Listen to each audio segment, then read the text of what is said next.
guys, hello, welcome back to our channel. I am Priya. Me Ayushi, together with Priyashi. And हमने ना आज same चोटियां भी की है। कमेंट सेक्शन में जरूर बताना कि हमारी चोटी कैसी लग रही है।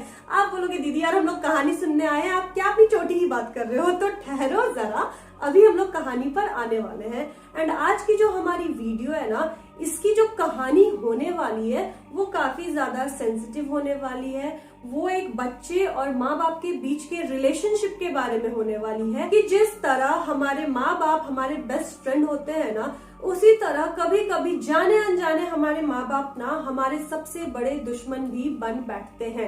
इससे ज्यादा अभी आप लोगों को हम लोग हिंट नहीं देने वाले हैं, अदरवाइज फिर तो सारा भांडा ही फूट जाएगा, कहानी सुनने का मजा ही नहीं आएगा। तो without any further ado let's get into the video. पर उससे पहले आप लोगों को क्या करना है, अपनी सीट की पेटी कस के बांध लेनी है, कानों में ईयरफोन्स हेडफोन्स जो भी मिल रहा है चुपचाप से लगा लो, तभी मजा दुगना होगा। और साथ ही साथ रूम की लाइट्स ऑफ कर लो। तो चलो वीडियो स्टार्ट करते हैं। तो आज की जो स्टोरी है वो हमारी सब्सक्राइबर की होने वाली है और परंपरा के हिसाब से सबसे पहले उनका हम लोग नामकरण करेंगे। और आज हम बहुत दिनों बाद नामकरण करने वाले हैं, तो चलो उसका नाम हम लोग मनीषा रख देते हैं। तो मनीषा हमें बताती है ना कि उनके पापा रेलवे में काम करते हैं, जिस कारण से शुरू से ही उनका बहुत ज्यादा ट्रांसफर होते आ रहा है। एंड मनीषा ने भी ना बचपन से ही बहुत ज्यादा शहरों में घूम घूम कर पढ़ाई लिखाई कर ली है। एंड जब मनीषा 8th क्लास में पहुंच गई थी तब उसके मम्मी पापा ने डिसाइड किया कि अब ज्यादा ट्रांसफर के कारण अपने बच्चे की पढ़ाई को अफेक्ट नहीं होने देना है। एंड फिर लास्ट में ये डिसीजन लिया गया कि उसके पापा अकेले ही पूरा ट्रैवल करेंगे काम के सिलसिले में। एंड मनीषा एंड उसकी मम्मी वेस्ट बंगाल में ही रह करके मनीषा की पढ़ाई पर ध्यान देंगी। तो वेस्ट बंगाल में वो लोग ना एक किराए के घर में रहते थे। तो मनीषा बताती है कि आज की जो स्टोरी जो भी मनीषा हम लोगों के साथ शेयर कर रही है ना, वो स्टोरी को हुए ज्यादा समय नहीं हुआ था, अप्रोक्स 2 से 3 महीने पहले की बात है। एंड मनीषा अभी क्लास 12th में है, मतलब 2 महीने के बाद मनीषा का बोर्ड भी होने वाला है, बोर्ड एग्जाम 26 अप्रैल से। तो मनीषा ने बताया कि तकरीबन 4 से 5 महीने पहले ना वो लोग एक नए घर में गए थे, मतलब कि जिस घर में वो घटना हुई थी उन्होंने उधर शिफ्ट किया था। एंड उस घर की सबसे अच्छी बात क्या थी ना कि वो जो घर था पूरे तरीके से ना केवल मनीषा एंड उसकी मम्मी ही वहां पर रहते थे, वहां पर मकान मालिक नहीं रहा करते थे। एंड घर छोटा सा क्यूट सा था एंड सामने में आंगन भी था, बागीचा भी था, तो माहौल काफी ज्यादा अच्छा था। नए घर में मनीषा एंड उसकी मम्मी आकर के काफी ज्यादा खुश थे। तो चलो ये सब तो हो गया मनीषा का इंट्रोडक्शन। अब आते हैं मेन मुद्दे पे। तो ये जो बात है, घटना है, स्टार्ट कब से होती है? तो ये घटना स्टार्ट होती है रविवार के दिन से।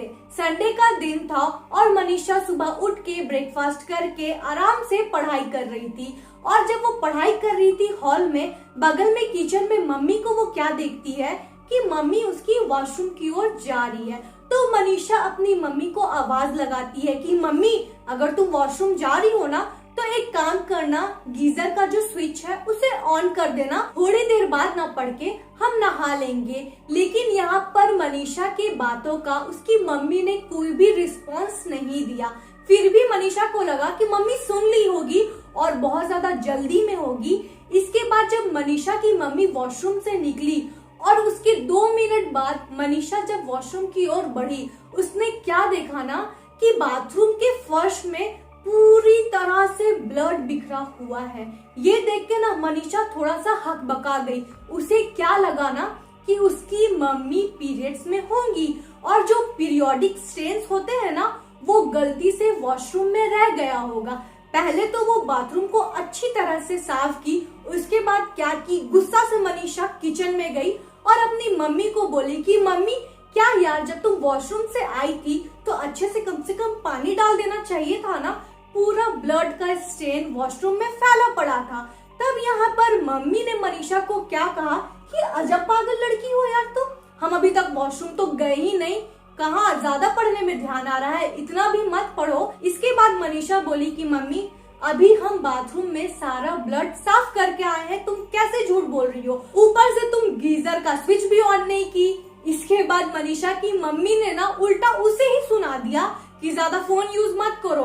तुम ये जो दिन भर मूवीज देखती हो ना और भूतिया कहानी सुनती हो ना, और आजकल खासकर तुम प्रियाशी का हॉरर स्टोरी देख रही हो ना, इसीलिए दिमाग में ये सब इमेजिन कर रही हो। ज्यादा फोन देखोगी ना तो फोन भी छीन लेंगे, चुपचाप से बोर्ड्स का तैयारी करो। इसके बाद मनीषा ने सोचा कि छोड़ो हटाओ, ज्यादा मम्मी से अगर बहसबाजी की है ना तो पता चला मेरा फोन लैपी सब छीन लेगी, एंड उस चीज को ना हम दाव पर नहीं लगा सकते हैं। उसके बाद उसने सोचा कि मे भी उसका वहम होगा, मे भी उसने ज्यादा फोन देख लिया होगा या ज्यादा मूवी देख ली होगी, तो मनीषा इस चीज को इग्नोर कर देती है। 2-3 दिन बीत जाते हैं। मनीषा के साथ अभी तक कुछ भी वियर्ड नहीं हुआ था, लेकिन 2-3 दिनों के बाद एक दिन क्या होता है ना, रात में पढ़ाई करने के बाद, डिनर करने के बाद जब मनीषा सोने के लिए जाती है तो उसे स्टार्टिंग में बहुत अच्छे से नींद आ जाती है, पर मिडनाइट करीबन 1 से 2 बजे के बीच में मनीषा को क्या फील होता है कि किसी ने ना अपने दोनों हाथों से मनीषा के पैरों को पकड़ लिया है। मनीषा जब अकबका के उठती है, आंख खोलती है, तो वो सोचती है कौन मेरे पैर को पकड़ा होगा, क्योंकि हम तो मॉस्किटो नेट भी लगाए हैं, ब्लैंकेट भी लिए हुए हैं। फिर भी मनीषा को दोनों हाथों का जो फील था ना, टच था ना, प्रॉपरली फील हो रहा था। उसके बाद मनीषा क्या बोलती है कि दीदी पता है हम आप लोग का वीडियो बहुत देखते हैं पिछले साल 1.5 साल से, तो मेरे को पता था कि ऐसी जो एनर्जीज होती है ना उनको कभी पलट के देखना नहीं चाहिए, रिएक्ट नहीं करना चाहिए। तो मनीषा ना चुपचाप से इग्नोर करती है, एंड जिस पोजीशन में सोई रहती है ना उसी में चुपचाप से रहती है, हिलती डुलती भी नहीं है। उसके बाद 10 से 15 सेकंड के बाद मनीषा को फील होता है कि किसी ने अपने हाथ हटा लिए, मतलब जिसने भी रखा था। उसके बाद मनीषा थोड़ा सा चैन का सांस लेती है।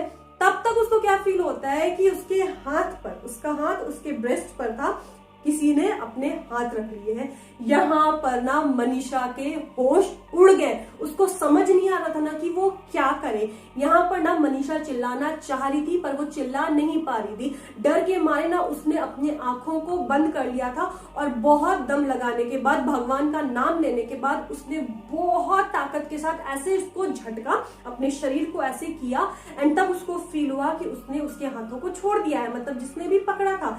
यहाँ पर मनीषा ना कंफ्यूज हो गई। मनीषा को क्या लगा ना कि मे बी ये स्लीप पैरालिसिस था या पता नहीं क्या था, या मेरा वहम था।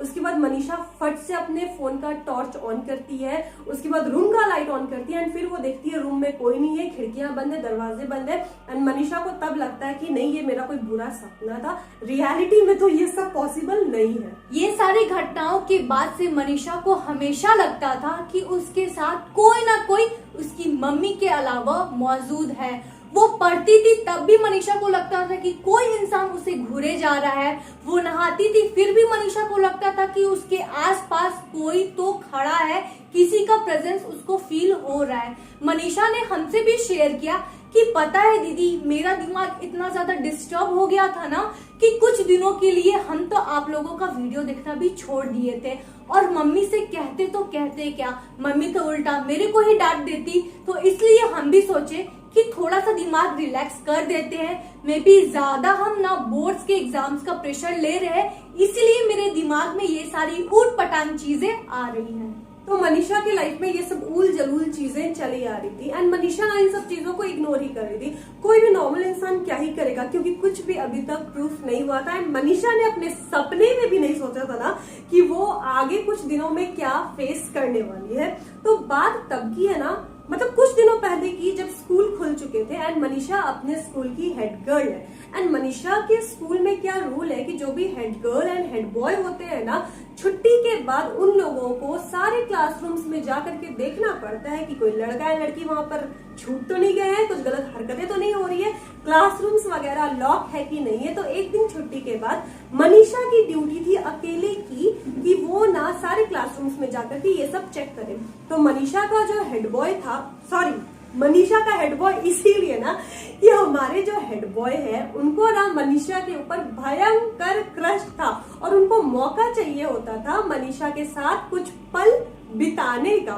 मनीषा ने उसको कहा भी कि तू चले जा घर, मैं अकेले कर लूंगी, पर हेड बॉय वाज लाइक नहीं चलना, मैं भी तेरे साथ चलूंगा, अकेले क्या करेगी तू। तो मनीषा उसको कहती है ठीक तू भी चल, तो एक काम कर, तू ना दूसरे साइड जा, मैं दूसरे साइड जाती हूँ, इससे क्या होगा ना फटाफट से हम लोग सब कुछ चेक कर लेंगे। तो लड़का जाता है लेफ्ट साइड, लड़की जाती है राइट साइड, मतलब कि मनीषा जाती है right side. And right side के ना सबसे ऊपर फ्लोर पर जब मनीषा पहुंचती है तो उसे क्या सुनाई देता है ना कि किसी क्लासरूम से ना सिसक सिसक के रोने की एकदम धीमी धीमी आवाज आ रही थी। पहले तो मनीषा को लगा ना कि ये आवाज कहाँ से आ रही है। वो एक एक करके हर क्लासरूम में जाने लगी। तो जब वो राइट साइड से लेफ्ट साइड की ओर बढ़ रही थी तो तीसरा सेक्शन जो भी था ना उसमें मनीषा देखती है कि एक छोटी सी लड़की, उसकी उम्र ज्यादा नहीं दिख रही थी ना, मतलब कि मनीषा से 1 आध साल बड़ी या मनीषा के जैसी ही होगी, उम्र मनीषा के जैसी थी, पर बोलते हैं ना कि चाइल्ड फेस या हाइट कम, उस जैसी थी। और वो ना ऐसे करके बैठी हुई थी डर के सहम के, पता नहीं कैमरे में आप लोगों को विजिबल है कि नहीं है। एंड उसके जो बाल थे ना वो पूरे बिखरे हुए थे, ऐसा लग रहा था ना कि वो कितने दिनों से अपने बालों में कंघी नहीं की है या फिर बालों में ऑयल या शैम्पू कुछ भी नहीं की हुई है। एंड बाल भी ना लाइक ऐसे लग रहे थे किसी ने नोच दिया है, बहुत बिखरे हुए से, पूरे बाल में ना अजीब सी थी, कैसे बताए, बहुत अजीब क्वालिटी थी, जैसे पागल लोगों की होती है ना वैसी क्वालिटी थी। तो पहली नजर में मनीषा को देख करके क्या लगा ना कि ये कहीं कोई पागल बच्ची होगी जो कि भाग करके यहाँ पहुंच गई है। उसके बाद मनीषा ने कुछ और चीजें नोटिस की। पहली चीज कि वो बच्ची स्कूल यूनिफॉर्म में थी, लेकिन वो जो स्कूल का यूनिफॉर्म था वो मनीषा के स्कूल का यूनिफॉर्म नहीं था। तो यहाँ पर ना पहले मनीषा ने उससे दूर से ही पूछा कि हेलो कौन हो आप। तो वो लड़की ना जो ऐसे करके झुकी हुई थी वो अपना सर उठाती है। यहाँ पर मनीषा बताती है कि दीदी उसका चेहरा इतना भोला था, इतना मासूम था, मेरे को इतना ज्यादा दया आया उसके चेहरे को देख करके, ऐसा लग रहा था उसने कितने दिन से खाया नहीं है। रो रो कर उसकी आंखें सूज गई है। मनीषा कुडंट रेजिस्ट हरसेल्फ और वो उसके पास बढ़ गई। बढ़ने के बाद ना मनीषा उसके शोल्डर को पकड़ करके बोलती है कि क्या हुआ बाबू, कुछ चाहिए तुम्हें। तो वो लड़की बोलती है ना कि नहीं। तो मनीषा बोलती है कहाँ जाना है, कहाँ घर है तुम्हारा। तो वो लड़की बोलती है पता नहीं। अभी इसके बाद मनीषा कुछ बोलती ही ना उससे पहले वो लड़की जोर से मनीषा को धक्का देती है एंड भाग जाती है। मनीषा उसके पीछे पीछे दौड़ती है और जैसे ही टर्न लेती है ना वो हेड बॉय वहां खड़ा रहता है एंड वो जोर से मनीषा को करता है भो और मनीषा डर जाती है। यहाँ पर जैसे ही मनीषा को हेड बॉय ने डराया, मनीषा जोर से चिल्लाई और यहाँ पर हेड बॉय उसका मुंह बंद कर देता है कि अरे चुप करो, पूरा स्कूल खाली है और तुम पागलों की तरह चिल्ला रही हो। तब यहाँ पर मनीषा भी उस लड़के को डांटती है कि यार ऐसे कोई डराता है क्या। इसके बाद मनीषा बोलती है कि तुमने एक लड़की को देखा जो यहाँ अभी तुरंत भागी है नीचे की ओर। तब उस लड़के ने कहा कि नहीं, मैंने तो यहाँ किसी लड़की को नहीं देखा। अब यहाँ पर मनीषा सोचती है कि वो बच्ची इतनी तेजी से कैसे भाग गई कि मेरे साथ तुम नीचे चलो तो उस लड़की को खोजना है, क्योंकि इस क्लासरूम में ना एक लड़की थी जो कि रो रही थी। अब यहाँ पर हेड बॉय और मनीषा जैसे ही नीचे फ्लोर की तरफ बढ़ने लगते हैं, उस टाइम पे मनीषा को इतनी जोर से चक्कर आता है और उसका सर घूमता है कि वो वहीं पर बेहोश हो जाती है। अब यहाँ से जो आगे की स्टोरी है ना वो अब हम लोग हेड बॉय के नजरिए से सुनेंगे, क्योंकि अब यहाँ पर मनीषा बेहोश हो चुकी है, उसे कुछ भी याद नहीं है। सबसे पहले तो हेड बॉय क्या करता है कि उसे फट से नीचे ले जाता है स्टाफ रूम की ओर और उसके पेरेंट्स को कॉल करता है। इसके बाद जब 1 से 2 दिन बीत जाते हैं और हेड बॉय को लगता है कि मनीषा अभी तक स्कूल क्यों नहीं आई, शायद उसकी तबीयत खराब तो नहीं हो गई है। इसलिए वो तीसरे दिन क्या डिसाइड करता है ना कि हम जाके अपनी फ्रेंड को देखेंगे कि उसकी तबीयत कैसी है और साथ में मेरे को मिलने का भी मौका मिल जाएगा। इसके बाद जब अगले दिन हेड बॉय मनीषा के घर जाता है उससे मिलने के लिए, तो वो क्या देखता है कि मनीषा अकेले बेडरूम में लेटी हुई है। उसके बाद वो जाके मनीषा से बात करने की कोशिश करता है और मनीषा से पूछता है कि अब तुम्हारी तबीयत कैसी है। तब मनीषा कोई भी रिप्लाई नहीं देती है। यहाँ पर उस लड़के को थोड़ा सा अजीब लगता है। वो फिर मनीषा को टोकता है कि हेलो तबीयत कैसी है, स्कूल कब से आना है, बहुत सारे नोट्स तुम्हारे छूट रहे हैं। तब यहाँ पर मनीषा का एकदम डेड रिएक्शन आता है। यहाँ पर हेड बॉय को थोड़ा सा वियर्ड लगता है। फिर वो क्या करता है, चुपचाप से आंटी के पास चल जाता है, यानी कि मनीषा की मम्मी के पास। और यहाँ पर हेड बॉय मनीषा की मम्मी से पूछता है कि आंटी मनीषा की तबीयत ठीक तो है ना, मेरे से कुछ बात नहीं कर रही है। तब यहाँ पर आंटी भी इस लड़के को क्या बोलती है कि नहीं पता बेटा, जब से ये स्कूल से आई है और जब से इसकी तबीयत खराब हुई है ना, तब से ये बहुत ही ज्यादा वियर्ड बिहेव कर रही है, ना हम लोग से बात करने की कोशिश कर रही है और ना ही ढंग से खाना भी खा रही है। हमने जब डॉक्टर को दिखाया तब डॉक्टर ने कहा कि इसका बीपी बहुत ज्यादा लो हो चुका है, हो सकता है कि एग्जाम की बहुत ज्यादा ये टेंशन ले रही है, तो देखते हैं 1-2 दिन बाद से ये बेबी ठीक हो जाएगी तो ये फिर से स्कूल आने लगेगी। अब यहाँ पर वो लड़का भी अपने घर चल जाता है। फिर 2 से 3 दिन हो जाते हैं। फिर उस लड़के ने नोटिस किया कि मनीषा की अभी तक तबीयत ठीक नहीं हुई और फिर वो तीसरे दिन क्या करता है, मनीषा के घर उससे मिलने चल जाता है। वो डायरेक्ट अब मनीषा के रूम में जैसे ही इंटर करता है, यहाँ पर मनीषा को वो क्या देखता है कि वो बेड में कॉर्नर पे बैठी हुई है और पूरे बाल को आगे करके एक कॉपी को लेके पेन से कुछ लिखे जा रही है। तब यहाँ पर चुपचाप से वो लड़का जाके उससे कॉपी छीनता है तो वो क्या देखता है कि पूरे कॉपी में मनीषा ने पेन से बहुत ही ज्यादा हार्ड फोर्स और प्रेशर के साथ उसके सारे पन्नों को फाड़ दिया है। ये चीज देख के ना लड़के को थोड़ा सा अजीब लगता है और मनीषा के घूरने वाले नजरों से उसे डर भी लग जाता है। और जैसे ही मनीषा उसे घूर के देखती है ना, लड़का चुपचाप से कॉपी उसके हाथ में दे देता है और उसके बाद वो लड़का फिर से मनीषा को टोकता है कि मनीषा तुम्हारी तबीयत कैसी है, अब तुम कैसा फील कर रही हो। और जैसे ही वो लड़का ये क्वेश्चन मनीषा से पूछता है, वो मनीषा उसका गला जोर से दबा के उसके ऊपर बैठ जाती है। लड़के को बिल्कुल भी समझ में नहीं आता है कि आखिर उसके साथ हो क्या रहा है, क्योंकि अगर वो इस चीज के लिए प्रिपेयर होता तो अपना डिफेंस कर सकता था, लेकिन यहाँ पर मनीषा को मौका मिल जाता है और वो पूरे अपने नाखूनों के साथ उसके गले को दबाने लगती है। अब यहाँ पर उस लड़के को ये समझ में नहीं आ रहा था कि मनीषा के अंदर इतनी ताकत कैसे आ गई, क्योंकि वो लड़की है ना, फिजिकली वो उस लड़के पे हावी तो हो नहीं सकती, पर यहाँ पर वो लड़के अपने शरीर को हिला भी नहीं पा रहा था और गला दबाने के कारण उस लड़के के मुंह से आवाज भी नहीं निकल रही थी। वो जैसे तैसे करके मनीषा की मम्मी को आवाज देता है और उसके बाद जब मनीषा की मम्मी रूम में आती है, वो खुद देख के वो नजारा चौंक जाती है और कैसे कैसे करके मनीषा को छुड़ाती है। और उसके बाद जब मनीषा किसी के भी कंट्रोल में नहीं आ रही थी, तब उस लड़के ने और आंटी ने मिलके मनीषा को बेड के सहारे रस्सी से बांध दिया। मनीषा को बांध तो दिया गया था, लेकिन अभी भी मनीषा की जो खुन्नस थी, जो अग्रेशन था ना, वो शांत नहीं हो रहा था। वो पूरी ताकत लगा रही थी ना कि अपने हाथ और पाँव में बंधे हुए रस्सी की गांठ को किसी तरीके से खोल दे एंड खोलने के बाद उस हेड बॉय की ना बैंड बजा दे। ऐसा लग रहा था ना कि हेड बॉय उसका पता नहीं कौन सा दुश्मन है। इसके बाद ना उसकी मम्मी एंड हेड बॉय दोनों बहुत ज्यादा शॉक थे।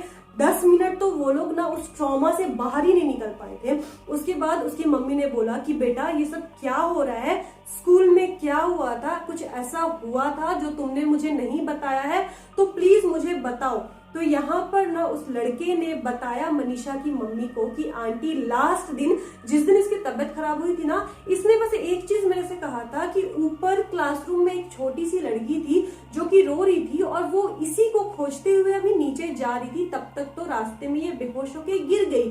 फिर यहाँ पर मनीषा की मम्मी ने ना कड़ियों को जोड़ना शुरू किया और गुत्थी को, मतलब कि पहेली को सुलझाने की कोशिश की। मनीषा की मम्मी ने फिर ध्यान लगाया कि एक बार पीरियड स्टेन वाली बात मनीषा ने मम्मी से कही थी और कुछ दिनों से मनीषा ना थोड़ा डर डर के भी रहने जा रही थी। तो मनीषा की मम्मी ने अब बिल्कुल भी लेट नहीं किया, क्योंकि वो भी ना नेगेटिव एनर्जीज में, भूत पिचाच में थोड़ा बहुत तो विश्वास करती ही करती है। एंड मनीषा की जो हालत हो रखी थी उसे देखने के बाद ना विश्वास करने वाले लोग भी इस चीज पर विश्वास कर लेंगे। उन्होंने बिल्कुल लेट नहीं किया और बगल के मंदिर में गई। मंदिर में पंडित जी थे। पंडित जी ने कहा कि देखो, अगर ऐसा कुछ प्रॉब्लम है तो उसका इलाज मेरे पास तो नहीं है, पर हाँ मैं तुम्हें ना एक ऐसे आदमी का एड्रेस बता सकता हूँ, मतलब कि ओझा एंड तांत्रिक जैसे किसी इंसान का, जो कि तुम्हारी इस चीज में हेल्प करेगा एंड तुम्हारी बेटी की हालत में भी सुधार आ जाए। आंटी ने बिना लेट किए उस तांत्रिक को बुलाया एंड मनीषा को उस तांत्रिक के सामने पेश किया। पहले तो मनीषा उस तांत्रिक के सामने नहीं जा रही थी, पर फिर भी जैसे तैसे घसीट के मनीषा को उस तांत्रिक के आगे लाया गया। पहले तो मनीषा ने उनके एक क्वेश्चन का भी आंसर नहीं किया, लेकिन जब मनीषा ने आंसर देना शुरू किया तो जो आवाज मनीषा के अंदर से आई ना, वो मनीषा की आवाज नहीं थी। अब सुनो, असली कहानी यहाँ से शुरू होती है। जो भी कंफ्यूजन अभी तक क्रिएट हुआ था ना आप लोगों के बीच में, वो भी अब दूर होगा। यहाँ पर तांत्रिक ने उससे पूछा कि तू कौन है और क्यों इस बच्ची को परेशान कर रही है। तो अंदर से, मनीषा के अंदर से आवाज क्या आती है कि मैं इसी घर में रहती हूँ, ये मेरा घर है, ये लोग तो बाहर से आए हुए हैं, एंड ये लड़की मेरे को अच्छी लगी, देख इसके बाल कितने घने हैं, एंड ये ना बिल्कुल मेरे उम्र की है, तो मुझे इसके साथ दोस्ती करनी है एंड मैं इसे अपने साथ ले करके जाऊंगी। उसके बाद तांत्रिक ने पूछा कि इस लड़की ने तेरा क्या बिगाड़ा है, क्यों तू इसे परेशान कर रही है। तो उस लड़की ने पता है क्या कहा कि मैं इसे परेशान नहीं कर रही हूँ, मैं तो इसका जीवन बचा रही हूँ, नहीं तो ये भी मेरी तरह ही मर जाएगी। उसके बाद सबको लगा कि कैसे, क्यों मनीषा क्यों किसी की तरह मरने जा रही है। एंड फिर जब तांत्रिक ने उस लड़की से पूछा कि तू कौन है, तू कब से इस घर में रह रही है, तेरा इतिहास क्या है, तब जाकर उस एनर्जी ने ना अपनी सारी सच्चाई बताई। और क्या बताया रानी? जब उस एनर्जी ने अपनी सच्चाई बताई तब ना सब लोगों की आंखें नम हो गई थी, क्योंकि इसके मरने के पीछे की जो कहानी है ना वो इससे भी ज्यादा दर्दनाक है। तो उस लड़की ने बताया ना कि वो अपने मम्मी पापा के साथ इसी घर में काफी साल पहले रहा करती थी, और जब उस लड़की ने 12th बोर्ड दे दिए थे तो उसके बाद उसके मम्मी पापा क्या डिसाइड कर रहे थे ना कि जल्दी से इस लड़की का शादी कर देते हैं और इसे जल्दी से रफा दफा कर देते हैं अपने घर से, हम लोग के सर का जो भी भार है वो छूट जाएगा। पर वो लड़की को पढ़ना था, उसे कुछ बनना था अपनी जिंदगी में। वो अपने पेरेंट्स को बहुत मना रही थी, बहुत ज्यादा रिक्वेस्ट कर रही थी कि प्लीज मेरी शादी मत करो, कम से कम मेरे को ग्रेजुएशन करने का तो मौका दो, इसके बाद हम खुद जॉब पकड़ लेंगे। पर यहाँ पर उनके पेरेंट्स बोल रहे थे कि नहीं, मेरे पास इतना ज्यादा पैसा नहीं है तुम्हारे ऊपर खर्चा करने का, तो अब तो तुम्हारा हम शादी करेंगे। और यही दुख उस लड़की से बर्दाश्त नहीं हुआ और उसी बगीचे के एक पेड़ पे उस लड़की ने फांसी लगा ली, और इसीलिए वो मनीषा के शरीर में आ गई थी ताकि उसे पढ़ने का मौका मिले, और वो मनीषा की हम उम्र की थी, इसीलिए उसने मनीषा को दोस्त बनाने का भी सोचा था। तो वो लड़की चाहती थी ना कि मनीषा के थ्रू वो अपने शौक पूरे करे। एंड एक और चीज थी कि उस लड़की को, उस आत्मा को क्या लगा था कि 12th के बाद ना शायद मनीषा के मम्मी पापा उसकी भी शादी करवा देंगे, तो क्यों ना उसकी शादी करवाने से पहले वो मनीषा को अपने साथ लेते जाए, क्योंकि मे भी उसकी आत्मा ना उस घर में अकेले काफी ज्यादा दिनों से भटक रही होगी। एंड जैसा कि मनीषा एंड उसकी मम्मी वेस्ट बंगाल में नए नए आए थे, उन्हें इस घर की सच्चाई नहीं पता थी एंड किसी ने उन्हें बताया भी नहीं था, एंड किसी के साथ अभी तक ऐसा बुरा एक्सपीरियंस हुआ भी नहीं था। छोटे मोटे एक्सपीरियंसेस होते थे पर लोग ना इन चीजों को इग्नोर ही करते थे। ऐसा शायद पहली बार था जो कि मनीषा के साथ हुआ था इतने बड़े लेवल पे। अब जब उस लड़की की सच्चाई पता चली गई, उसका नाम पता चल गया, मनीषा ने हमें उसका नाम बताया पर हम लोग नहीं बोलने वाले क्योंकि ऐसी एनर्जीज का नाम कभी नहीं बोलना चाहिए। तो उसके नाम, पहचान, गांव एंड माँ बाप के नाम के हिसाब से ना तांत्रिक जी ने प्रक्रिया को आगे किया। एंड ऐसा कहा जाता है कि जब किसी एनर्जी की पूरी पहचान किसी तांत्रिक को पता चल जाए ना, तो उस एनर्जी को वश में करना बिल्कुल भी मुश्किल नहीं होता है। उसके बाद उसकी एनर्जी को अच्छे से कंट्रोल कर लिया गया, उसकी आत्मा की शांति के लिए पूजा भी कराई गई, और साथ ही साथ कुछ ही दिनों में मनीषा भी पूरी तरह से ठीक हो गई थी। लेकिन उसके मन के अंदर ना ये खौफ बहुत ही ज्यादा बैठ गया था। और हमें क्या लगता है दीदी हमारे जीवन में कि हमारे प्रॉब्लम्स कितने बड़े बड़े हैं, लेकिन नहीं, अगर आप दुनिया में देखोगे ना तो इतनी ज्यादा दुख और इतनी ज्यादा तकलीफें हैं ना कि आपको खुद की प्रॉब्लम इतनी छोटी लगेगी ना। इसलिए ना अपनी प्रॉब्लम से, और खासकर छोटी जिन्हें हम बहुत ही बड़ा बना देते हैं, उनसे कभी हार नहीं माननी चाहिए। तो वी होप कि मनीषा ये जो ट्रॉमा है उससे बाहर आ सके जल्द से जल्द एंड अपने 12th में ना अच्छे से मार्क्स को भी स्कोर कर सके। तो हमारे साइड से मनीषा आपको ऑल द बेस्ट। एंड वो सारे बच्चे जो 10th एंड 12th बोथ देने वाले हैं, बहुत कम टाइम बचा हुआ है, अप्रॉक्स 2 मंथ, तो आप लोग भी अच्छे से मेहनत करो, अच्छे से एग्जाम दो एंड आपका हमारा सबका नाम रोशन करो। तो दोस्तों आज की कहानी बस यहीं तक थी। अगर आपको ये वीडियो अच्छी लगी होगी तो प्लीज इस वीडियो को लाइक कर देना। नए हो और हमारा फेस पहली बार देख रहे हो तो प्लीज मेक श्योर कि आप हमारे चैनल को सब्सक्राइब करके ही जाना। मिलते रहेंगे हम लोग ऐसे ही अपने मजेदार वीडियोस के साथ, तब तक के लिए बाय।